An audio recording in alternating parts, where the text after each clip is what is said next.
पुण्यात आजोबाकडूनच अल्पवयीन 9 वर्षीय नातीवर लैंगिक अत्याचाराचा प्रयत्न. पर्वती परिसरातील संतापजनक प्रकार. मुलीची आई मजुरी करत असल्यानं आजोबांकडे ठेवलं होतं. नराधमाला बेड्या. पर्वती परिसरातील घटनेनंतर स्थानिक नागरिक आक्रमक. पुण्यातील दत्तवाडी पोलीस स्थानकावरच स्थानिक नागरिकांकडून मोर्चा काढला जाणार. आरोपीला कडक शिक्षा करण्याची स्थानिकांची मागणी. नसरापूर घटनेप्रकरणी ग्रामस्थांकडून मुख्यमंत्री फडणवीसांची भेट. आरोपीला कठोर शिक्षा झाली पाहिजे. ग्रामस्थांची मागणी. स्वतः लक्ष घालून पाठपुरावा करणार. मुख्यमंत्र्यांचं ग्रामस्थांना आश्वासन.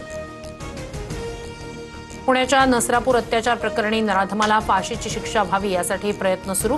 येत्या 15 दिवसात जिल्हा सत्र न्यायालयात आरोपपत्र दाखल करणार. पोलीस अधीक्षक संदीप सिंह गिल यांची माहिती.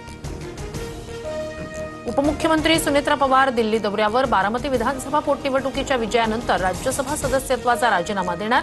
दौऱ्यादरम्यान काही वरिष्ठ नेत्यांची भेट घेण्याची शक्यता. सूत्रांची माहिती. राजीनामा देणार नाही. नैतिकदृष्ट्या टीएमसी जिंकले. भाजपनं आम्हाला जबरदस्ती हरवलंय. पश्चिम बंगालमधील पराभवानंतरही ममता बॅनर्जी ठाम.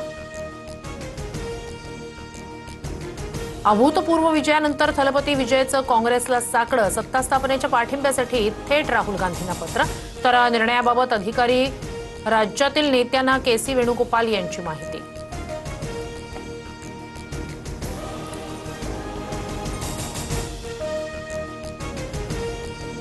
शैक्षणिक वर्ष 2026-27 पासून दुसरी, तिसरी, चौथी आणि 6वी साठी नवा अभ्यासक्रम. राज्य सुकाणू समितीच्या बैठकीत अभ्यासक्रम आराखड्याला मंजुरी.